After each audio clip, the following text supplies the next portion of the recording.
welcome back to Normalising Life Podcast. I see you've got a nice little beer there, Rob. What are we drinking today? It's Ritual. Beer Moretti, proper Italian beer.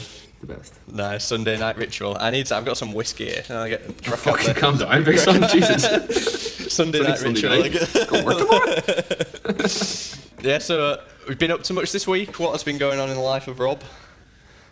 Same old, just training away and lockdown. And our lockdown is a bit shit because you can't really leave our area, so you're trapped in the town. You can't leave the town. You can only go to areas in the town, or you need a letter from the government to say you're allowed to leave your town. It's fucking mad. It's like. What's your work? Are you working still, or you're not in work either? Yeah, I'm still working. I'm still working like 45, 46 hours a week. So it's better because I'm self-employed. So I'd rather be working. Trust me.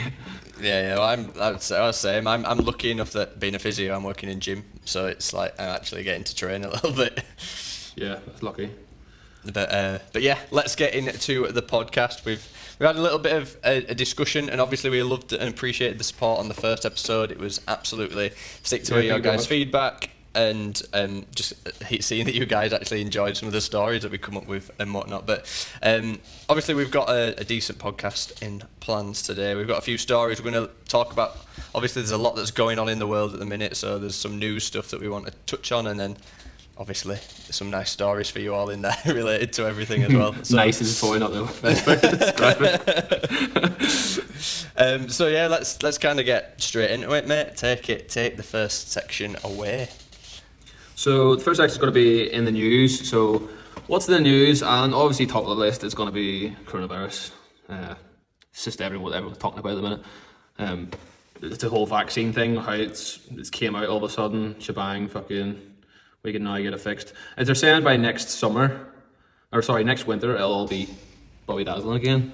Yeah, because there were a whole thing about like people saying, "Are you going to take it? Are you not going to take it? Are you going to boycott it?" And it's like, I don't see why you wouldn't want to take it. I understand that there's testing that normally the skip loads of stages in the testing. The skipping stages, and like obviously it takes normally years, doesn't it, to get vaccines and stuff approved, but my goals in life are to travel a lot more, and then you put something about it on your story, isn't it? So that's a big one for me, but a lot of fucking tinfoil hat cunts replied to that story I put on my Instagram telling you, I can't believe you're going to take it. I'm like, fuck me, I would literally take it up my bum. If it was a repository, I would take it up my bum if it means I can get a wee note in my passport saying I can travel. Yeah, do what you want to me as long as I can get on a flight. Like. Yeah, it's just like, I mean, the idea of like how we met is like we were both traveling, we were both in Indonesia when we met, so it's like I want to go back, I want to do more of that stuff. Like realistically next year I want to be in Australia, I want to try and work in Australia for a bit. That'll be sick. That'd be sick. Hawaii, that's my trip next year. Yeah. Yeah, that is said, there's chances are that I reckon how the vaccine stuff's going to work is that they're going to do the whole, you don't have to take it, but you can't live. Like, you can't go here, you can't do that, you can't do this. Yeah, they're going to try to twist people's arms. I think that's why people don't really like the fact of it, because they are twisting your arm to take it, saying you can't travel here if you take this, blah, blah, blah. So, I don't know. Yeah. I'm a bit questionable about the company that's actually making the lead runner, the Pfizer. It's like, it's a Viagra company, isn't it? It's like they make the blue pill. So no, I've got actually. At what point do they think, right? We're gonna have to start. We're stopping giving people boners, and we're going to make a vaccine. Yeah, I got a good story about Viagra as well. It goes back to my uni days. I think it's a funny one. I'll tell it for the podcast. I hope my ex-girlfriend isn't listening though. Because I hope she is. What's her name? Let's mention her. Go on. No, we're not calling any names, but my girlfriend at uni, I were out on a night out and I was absolutely like smashed. We used to do these things called circles at uni, which were like just a drinking social, and it would basically, there were two halves, you'd start each half with 4 pints. I played rugby at uni as well, so it were like rugby lads drinking kind of thing. Yeah. And you'd play loads of drinking games, and at the end of the first half, if you've got any of your 4 pints left, you're down the 4 pints. The second half starts, you have another 4 pints. So you're 8 pints before you've even kind of gone out. And it was like one of these particular days I was very, very pissed after this social. And then obviously I played rugby, and then my girlfriend would do her sport, and then we'd all meet on kind of the night out afterwards. And she saw how pissed I was, and for some reason I think she was particularly horny that day or something. And you're just a sexy guy. I was just doing I was doing more shots, drinking like Jaeger bombs and stuff, and apparently towards the end of the night, I didn't know this until like a week later, and apparently at the end of the night she put a Viagra or half a Viagra in my drink. She spiked you with it. She spiked it with Viagra, and we went back. I was too pissed anyway. I passed out, and I woke up with the worst hangover, like absolutely the worst hangover I've ever had in my life, and a massive rock on. For how long? Like, and well, it was weird. It was just like the morning. It didn't like last all day, but I was a bit confused about it and didn't really click. Why are you doing this? Yeah. Stop embarrassing me in front of my friends. Yeah, it's just there. It's not just there. It were always a Wednesday night that we'd go out as well, so it'd be like Thursday morning. I had lectures. I had to be in uni, so I'm like, what is going on? You took that shit up. Yeah. That's getting tucked in.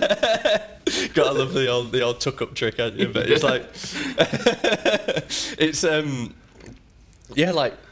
I guess I'm doing physio at uni. I'm in an anatomy lesson. It's like, I can't believe you fucking spiked you, mate. That'll be game over, like. If you're not happy with my flaccid dick, then this relationship's not going to work. Yeah, so...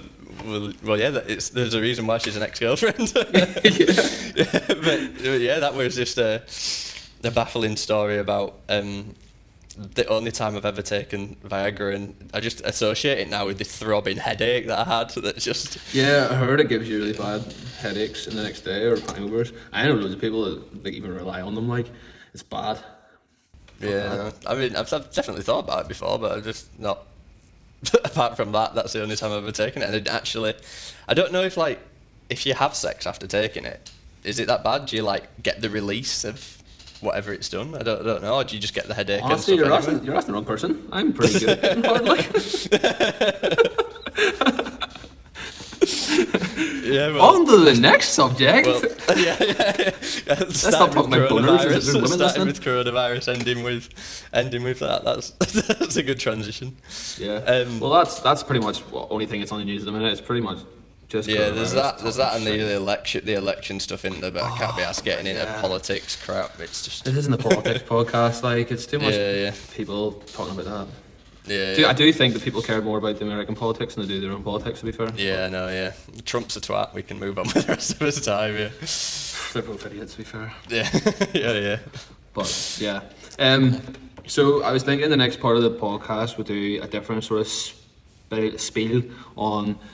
So, I was thinking bitter pills to swallow, because it's more normalising life, and I think we should just call things out as they are. Yeah, because there's a lot of stuff into that. People will, it happens to everybody, and and it is, well, I say some of the stuff happens to everybody, and it is just a bit shit. Yeah, isn't it? some But things you kind of you just don't scare you don't like to admit it, but it happens. Better pill to swallow. I can hardly say it. Bitter pill to swallow. But yeah, I've got a few in the list. I'll just work my way through them and we'll talk about it.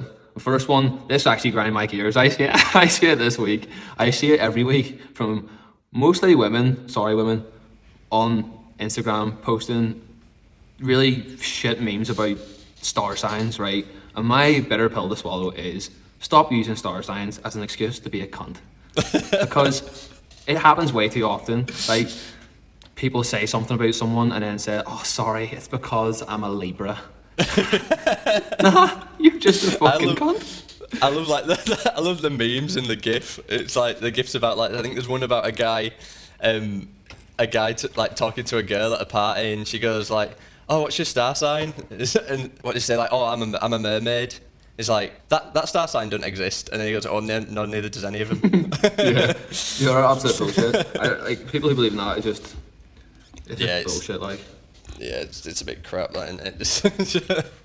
And especially using it as an excuse, oh, it's it's because I'm a Scorpio, so I'm allowed to be a twat. Yeah. No, you're not. It's like, I had to break up with him. He's a Scorpio and I'm a Libra, so it's obviously not going to work. Fuck off. Because you're a bitch. Yeah. I'm surprised he didn't break up with you. To be fair, I don't know why I get annoyed by it so much. Like, I probably shouldn't, but I do, and it's going to keep on happening, so I'm going to mention it. And it is difficult, but... Yeah, so sorry if you're one of them people, but it's a bit of pill to swallow. That's what the point of this is. Yeah. Another more serious one, right? People thinking they're a burden for reaching out for help in terms of, like, mental health and stuff. Like, if you're reaching out to a friend, it's not a burden. And if your friends think it's a burden or they don't want to help you, then they're not your friends. End of story. Like, it shouldn't happen. I think this resonated when you mentioned this one to me. It resonated with me quite a lot with obviously the lockdown. I think a lot of people are struggling mentally with the lockdown and stuff, and I think reaching out to people or people reaching out to you and stuff it's something that isn't done enough, like especially with guys. I think it's probably a little bit more common that girls reach out to each other, but that whole thing of like it's okay to not be okay is definitely 100%.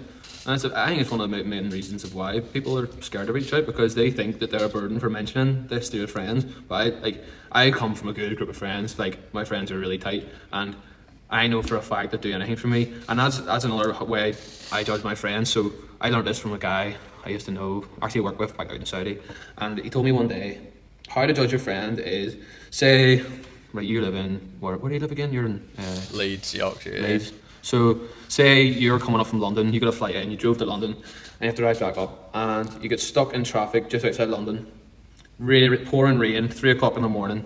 Who do you phone? You have to phone one friend to come get you. I know for a fact, I've got 8 close friends in my friend group, and I know for a fact every single one of them would come get me.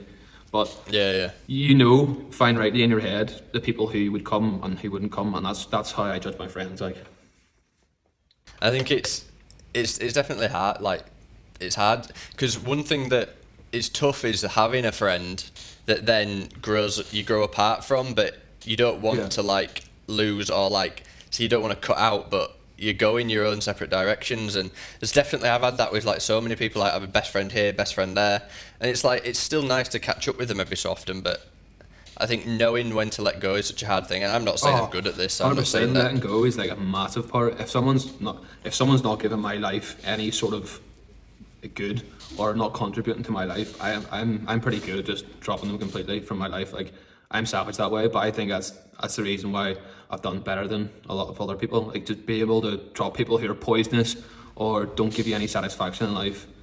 Yeah. Like, I think it's a big part. I think because for me, a big part, I'm very driven, I'm very motivated, I make a lot of like content and I put myself out there in a lot of different places. Not so much over the last couple of weeks, obviously this podcast is good and whatnot, but I've had other shit going on. But like, and again, that's been good, and that again has shown me a lot about having true friends. I've been going through a lot of shit. I've had a shit year, as probably divulge more in future podcast stuff, but like from a cat losing a leg to grandma dying to dad having a stroke, it's been a bit of a shit year. And 2020 in general, like all the shit's going on. Yeah, and including a massive global pandemic is not ideal. But yeah, it's like going through some shit and then having a friend's like, I could tell that you're a close friend in that capacity to me, and we hadn't even like spent that much time together in person, because as soon as you knew I were going through some shit, like you reached out, you called me, we had a chat. It's stuff, and there were a few people that did that, and then a few people that I expected to do that didn't, and I'm like, that's what I mean. Like, that's not right. Like, I know, like, it's the fact that people don't prioritize that is wrong. Like, like, we've only been friends for a year, and we're not even been close friends for the past maybe, like, been close friends for the past maybe few months, since lockdown probably. And the fact that I'm able to reach out to you and other friends you've had for a lot longer, I can't do it. Like, it's bad. It's not right, especially in this environment as well. But at the same time, I do believe in not pouring from an empty cup. You don't know what other people are going through. So my other thing that I do, so I'm pretty much the advice giver in my friend group. I'd be the one to give the most advice, because I like doing it, I like helping people. But my rule is, don't pour from an empty cup. If I'm down, if I'm struggling at the time, I'll just tell people, look, mate, I'm not in the right frame of mind to help you. and they'll be happy for it. Like they'll be no sweat at all. But like you need to be able to say that. You need to be able to say, look, man, I'm struggling myself. I can't help you. if you can't. You know what I mean? Yeah, no, I get you. I think that's very important as well. Like knowing and not giving advice on situations like, say, giving advice on a breakup. Majority of people have gone through a breakup, and you know that it gets better, and you know that it's shit, but you know that time is going to help it, and like good company, friends reaching out to you is going to help it, and like that's what your mates are there for. But like obviously there's some stuff like, say, someone losing a family member that you might not have experienced before. It's like you could have, I'm there for you, but I don't know what you're going through. It's kind of like it's okay to just be there and be like an ear for someone. Even if you don't feel their pain, like you can still like sympathise them, and it's in a sense. Yeah. But yeah, no, I think that's a good one, and kind of I think again this is probably showing like another element of where we want to take this podcast. Of it's like the comedy and the funny stories and stuff is cool, but we do want to get like deeper into kind of like helping people in mental health side of things, and like the reason why we share the stories that are particularly embarrassing or particularly vulgar or whatever, like we try and put in a comedic edge on it, really, and putting it in a comedic way. But it's like at the end of the day, shit happens to everybody, and it's about processing that and realizing that it's all normal. It happens to everybody. But yeah, no, I think it is a bitter pill to swallow. It's very hard to be like, this person isn't adding value into my life anymore, and do I really want to, not necessarily say cut them out, but do you really want to devote your time towards people? Do you know the hardest part of that as well, like cutting people out of your life? Sometimes they are like the closest people. Like sometimes they can be family. Cutting out family from your life to serve your purpose, like it's selfish as fuck, but sometimes it has to be done. Like, and like it sounds savage, but really sometimes family holds you back the most as well, though. Like it's your YouTube content for one. Like say whenever you started doing that, like how many of your family members turn around and go, oh, is that really a good job, or is that really you should be doing that? Should you not get a proper job? Like shit like that. You just be like, that's where family holds you back. Fair enough, they mean well, but like it's still not a nice thing to hear. No, you're definitely right there, and it's like one thing I kind of, again for me, was that when I first started doing YouTube stuff, it was god awful. It was really, really fucking bad. Like, you're so awkward in front of the camera, but everyone's got to start somewhere. If you want to do that kind of stuff, you've got to start somewhere. You've got to expect your first load of videos to be absolutely shit. So I just finished uni at this time, and I was going back to see my uni mates quite a lot, and one of the lads who I considered to be one of my closest friends, I told about the YouTube stuff, and I'd like got him in videos, and he was there when he was talking to me, and he was quite supportive in person. And then as soon as we got to the group of mates, it was like I wanted to keep it a little bit on the down low, build my confidence up a little bit.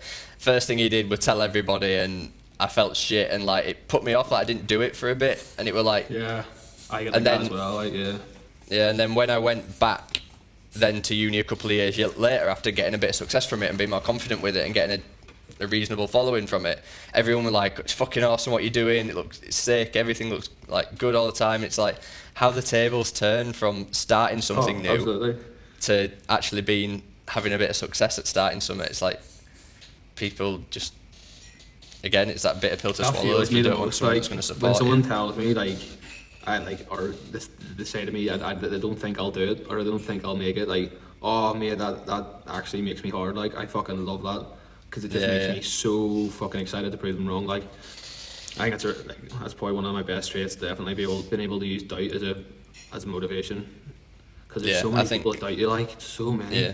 The people want to feel so bad. It's fucking awful, isn't it? Mm-hmm. I know exactly what you mean. I've definitely, that's a trait that I haven't had, but I've developed over time. Is like more that people say like you're so obsessed with it. It's like, I'm not obsessed, I'm driven, I'm motivated, I want it, so I work hard for it. It's like I've had to move back in home at the minute, and I'm at home now, and like my mum's like, you work all the time, like you get in from work and you sit on your computer and you work. It's like, do you not ever chill out or switch off? It's like, no, like I want this so bad. that Yeah. I want to be successful at what I'm doing. That no, I don't switch off. I don't do that. I'll sit and I'll grind away until I feel like, which I'm probably a bit, I don't know. Some people may see as obsessive, but it's like I'm driven. I want it. Obsession is a good thing. Like, you be obsessed to be successful at something. Like, do you really think like Elon Musk and all wasn't obsessed with what he was doing whenever he was creating all this fucking goodness? Like, or any other creator for that topic? Like, every creator is obsessed with what they do. Like hybrid at the minute, mate. It's hybrid academy. I mean, I live and breathe hybrid now. Like anything I do, even in work, like my actual job, I'm still working hybrid. Like all the time, I'm always on my phone doing hybrid shit. Even like I'm obsessed with it, and you have to be if you want to be successful. Like. Yeah, I know exactly what you mean with that, and I had something I was going to say. It's gone. Yeah, but I think that's kind of the whole element of it is. If people, like, I think a massive saying of it for me is you're the average of 5 people you spend the most time with, and if you 100%. If you surround yourself with driven people, or you never want to be the biggest guy in the room kind of idea, you're in the wrong room if you're the biggest guy. Never be the smartest guy in the room either. Yeah. 100%. And I think that's where kind of we complement each other a little bit, is like the kind of business side of things. Obviously, your class at editing, video side of things. My forte, we build off each other when it comes to that kind of 100%. stuff. I love that But yeah, aspect of it. I think we got plenty deep into that. Yeah, that was deep. Should we go to story time and get deeper? Yeah, good to get deeper. Yeah, well, we'll do. I think you said you've got a good story, which again we've made a big deal of, like, not telling each other the stories, have we? We want each other's like true reactions to the stories and stuff that we're saying. So pretty nuts story, to be fair. Yeah.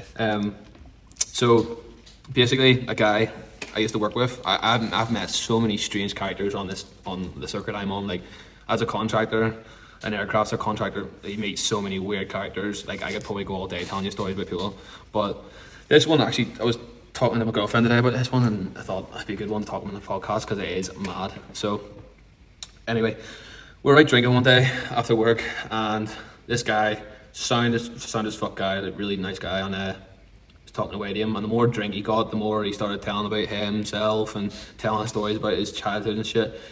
And I was like, right, it's getting deep. And then next minute he was like, show me an email. He applied to go on Jeremy Kyle, and he's got an email reply saying that he's been accepted, or an offer or something. He doesn't know whether to accept it or not. And I was like, Jeremy Kyle, the fuck?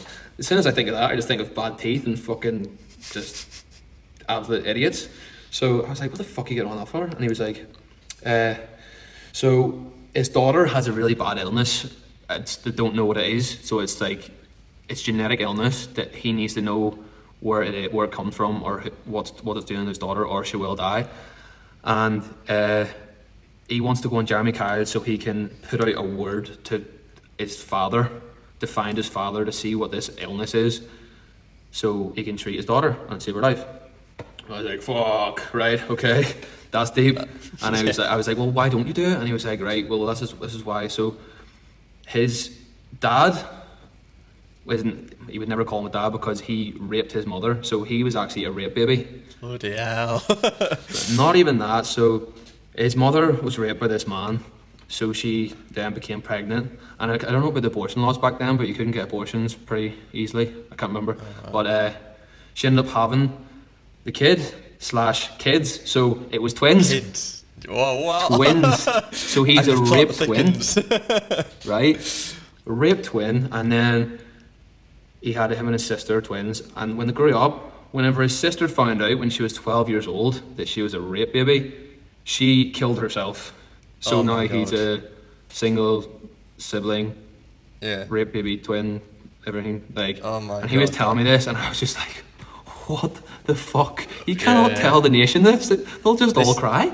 This needs like its own documentary. This kind of thing. And he was just telling me this on a normal Thursday night, like as if it was just casual. I'm like, this isn't casual, bro.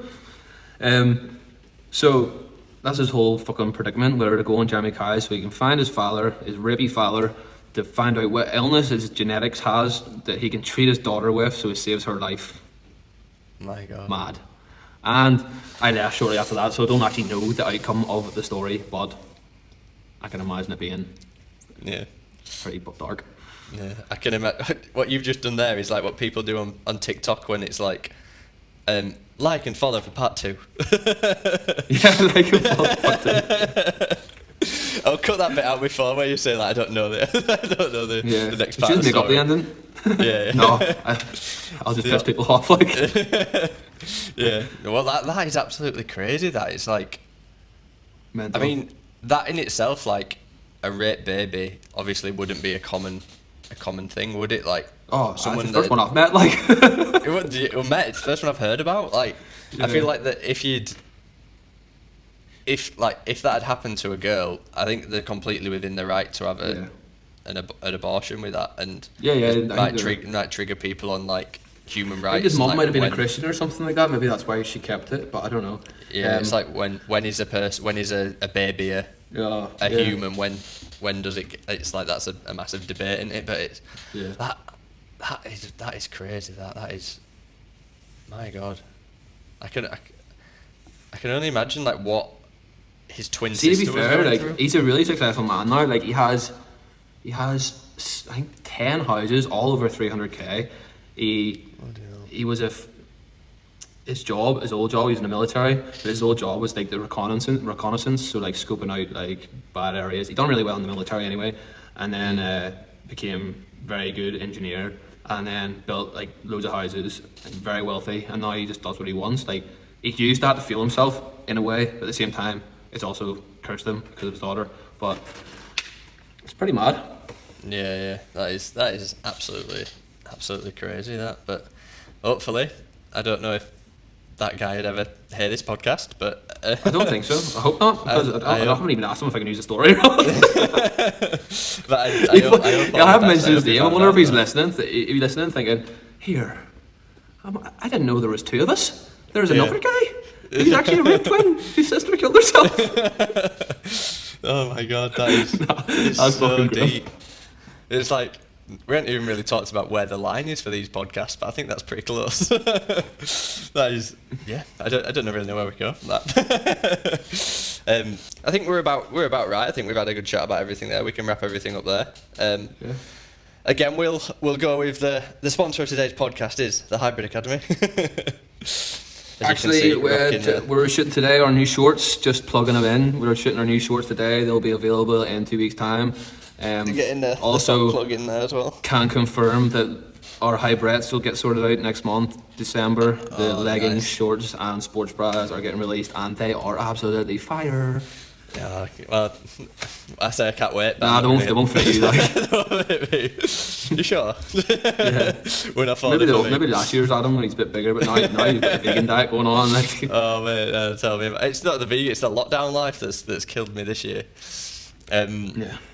Obviously, we want to hear your guys' stories. We're going to obviously let this build up over a little bit of time, and then as the stories build up, we'll do a bit of an episode where we can, we'll either tell your story if you want to message us, one of us on Instagram, or if you want to send us a voice note of your story, you can do that with the link in the description. It takes you over to Anchor, which is like the hub for our podcast and stuff. Yeah, please do that. That'd be cool. It'd be cool to listen to your stories in person, and we'll talk about it. Yeah.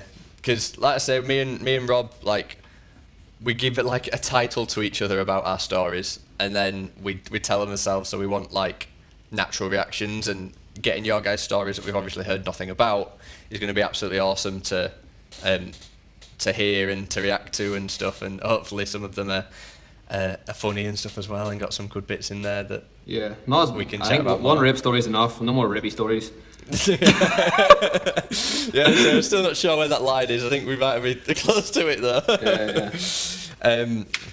But yeah, guys, hopefully you've enjoyed. If you are watching on YouTube, please subscribe. If you want to hit that notification bell as well, that would be awesome to get notified every time we're putting out a podcast. But we are aiming for every week at the minute, every Wednesday. We're looking like trying to get out a podcast, which obviously follow on Spotify. I think we're going to be going live on Apple Podcasts this week as well, but like Google Cast and everything, we're on there as well, and all the other kind of casting platforms. It just takes a bit of time to get onto Apple, but all sorted there. Thank you for listening, guys, and we will catch you next week. Send us your stories. We're looking forward to listening to them. Yeah. Send them all.